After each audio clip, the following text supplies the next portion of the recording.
Today's best music. Magic 89.9. What's going on, guys? For today's best music, Magic 89.9. My name is Ryan Rosella from the show One for the Road, and I am joined today by a very special guest. He is the Danish singer-songwriter Maximillian. What's up, man? Thank you so much for being here.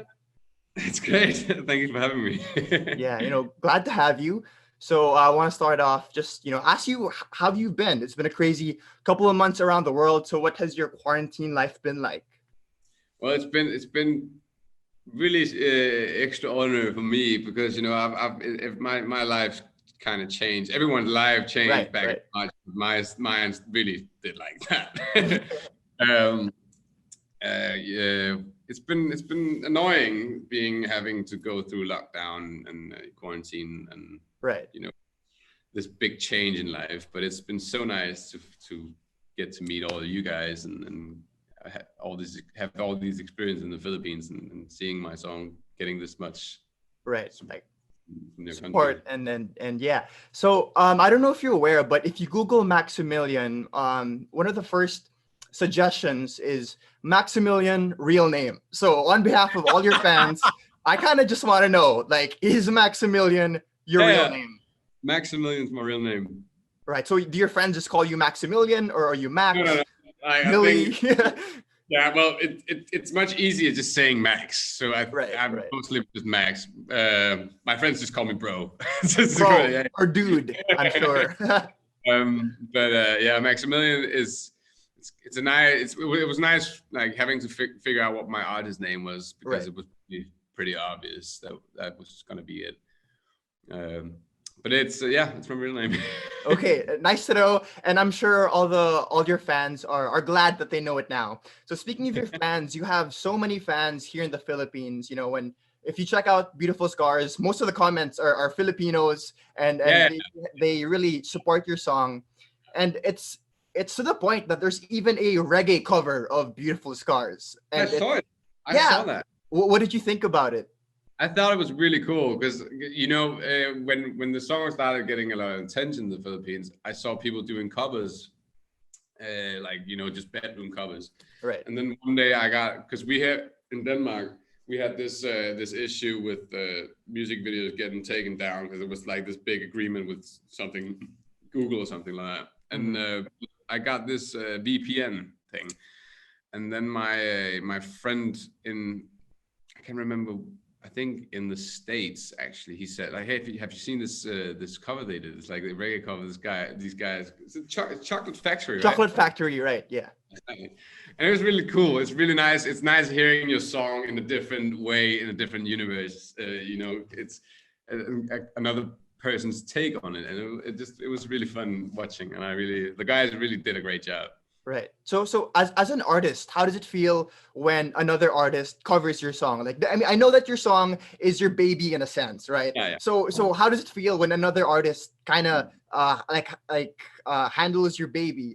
Before you even watch it, are you scared that they're gonna butcher it, or do you kind of let them be? Not really, actually. I love that people actually just want to cover it. I think it's something special. I did my take on it. I wrote the song. It's my song, but it's our song. I wanted the song to be everyone's property, kind of like that. Yeah. But if it's something we all can use for something, and if someone wants to do a different version of it, they should totally do it. I love the thought of having people do their own take on my songs. I think that's amazing. So I feel blessed seeing people wanting to do these things. It's really amazing. Yeah, I think when they do these things, it comes from a place where they connect to the songs. That's why they want to interpret it in their way, right? So and I think that's what's so strong about that song in particular, Beautiful Scars, but also about the song that you just dropped, the song that the music video just came out last night, I believe. It's called I Know Better. So that's a song as well with so many Pinoy comments already. Everyone's supporting the song. So can you talk us through the concept behind the video? The video is I don't want to say too much because I want people to like, you know, make it their own. And what does these things mean? I think that's Right, the right. beauty behind music videos. You don't really always, you want to make it your own kind of story. My like our take on the story was that it was me being self-reflective. Hence the Looking back. mirrors. That's why there are a lot of mirrors. That's the mirror. And it was a really fun day because, you know, we had to go to this place in Denmark called Møns Klint, and there's like this big giant chalk mountain, which is like the only mountain you'll find. Like we have this long coastline with all these things, these chalk hills, mountains ish kind of vibe. And it was just it was a nice feeling going to this place and having to shoot the video, because it was really it was like, I grew up in Copenhagen, in the city, in like the capital. Mm-hmm. And, you know, I didn't really go to these really nature, like out in the open blue when I was a kid. So it was nice having that take on it, where it was like in the reflection in one of the shots, you see Copenhagen be in the mirror. In the mirror, yeah, right. Yeah, behind the mirror, I'm in the woods. So it's like I'm in a different place now. You know, that was the kind like the concept of the song was, and you know, the kid he's running away from his problems, but in the end he sees the mirror and he realizes, okay, I'm looking forward now, while I was just looking backwards. And it's like this, we meet at this reflective. Yeah. So it's like you know, and I think the reason why the music video is so good is because the song itself is really good. I mean, I only heard it last night and it's already stuck in my head. I would sing it for you, but like, I don't think anyone deserves to hear that. So I want to talk about, what was your inspiration for writing the song in the first place? The song idea, the whole topic idea started when I wrote Beautiful Scars. I wrote Beautiful Scars as a reminder to myself that I was good enough. And I was the best version I could be. And no one could tell me that I was not good enough. Because, you know, who is someone to tell me that he knows me better than I do? So I was, but when writing that song, I started thinking about other stuff, you know, and that's the human nature. We reflect over things. We think about something and 3 other issues pops up. Right. And I was lying in my bed one night and I couldn't sleep, and I was just like lying restless and just being, you know, I thought about a lot of stuff, and I had this idea of like, you know, if I don't speak about these things, if I don't open up to the people around me or something, like I need some guidance. I can't go through all this on my own. I'm just a human. I was how old was I? I was like 18, 19 at the point. And I wanted to write a song that, because I used my lyric writing as therapy for myself. I'm not the greatest direct talker. I'm not but I'm really good at writing the songs, and I'm really good at finding out what I want to say, exactly what I want to say. So that's like my way of coming out with the things I want to tell people. But I wanted to write the song also as an encouragement song for other people to do the same, because, you know, Beautiful Scars is about doing like this. Mm-hmm. Where I know it is more about that, like, here I am, listen to what I say. That was like the main inspiration for writing the song, and it turned out really great, I think. Can we say that this song is kind of like a part 2 to Beautiful Scars? Yeah, you could definitely say that. It's like, you know, because you got to go through stages to find out where you really belong in the world, and where you feel comfortable.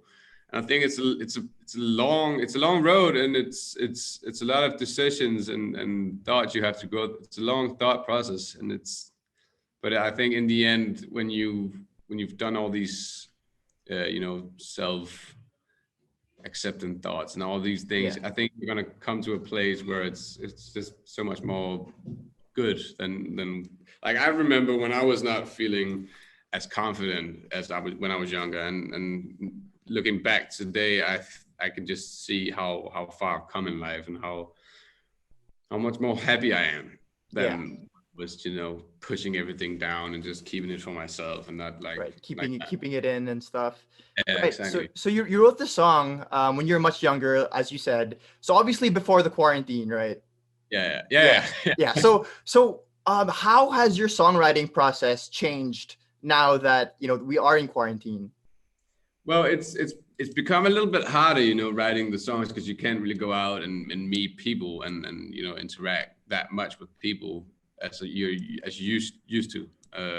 I used to just get on my bike, put on some headphones, and start riding the bike and look at people on the street, making up stories in my head, like what was this person going through that particular day?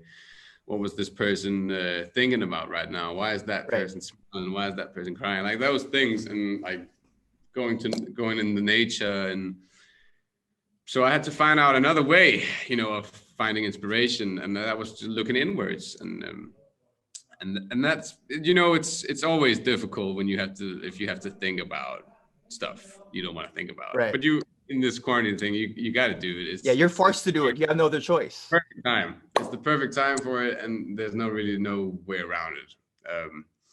So it's been challenging. You can say that, but it's a nice challenge. All right. So we're almost out of here. I have one last I have one last question to ask you, rather. So I want to ask you, do you have any advice for young people who want to create? Because you are, again, so young, and you have found massive success. So do you have any advice for young people who want to follow in your footsteps and create as well? My best advice would just be to stay true to yourselves and do whatever you want to do, and don't do anything. Yeah, I mean, it's gonna sound wrong, but don't do anything for anyone else, in that sense that you don't owe anyone anything. Yeah. You want to do you, and you want to do it in your tempo. Do it like that, and just stay true to yourselves. Because it's the second you forget why you're doing the thing, it's gonna take you down a really dark place. Right. I was there. I did it, and I had to get back up, and now I got back up. But it took some time. The advice that started is just like push through. Want to make music? Write songs. Go write 900 songs, and when you've done that, write 900 more, and just keep going. Push yourself to the limit, but also have respect that sometimes we all need a break. Right. Great advice. I think not just for people who want to be songwriters, but for any creative passion. If you want to be like a vlogger, a baker, just keep doing it. Right? Yeah. So again, thank you so much, Maximillian, for being here. Guys, I hope you can vote for a song. It's called I Know Better on our playlist at Magic 89.9. Again, thank you so much. My name is Ryan Rosella, and this has been today's best music. We're Magic 89.9.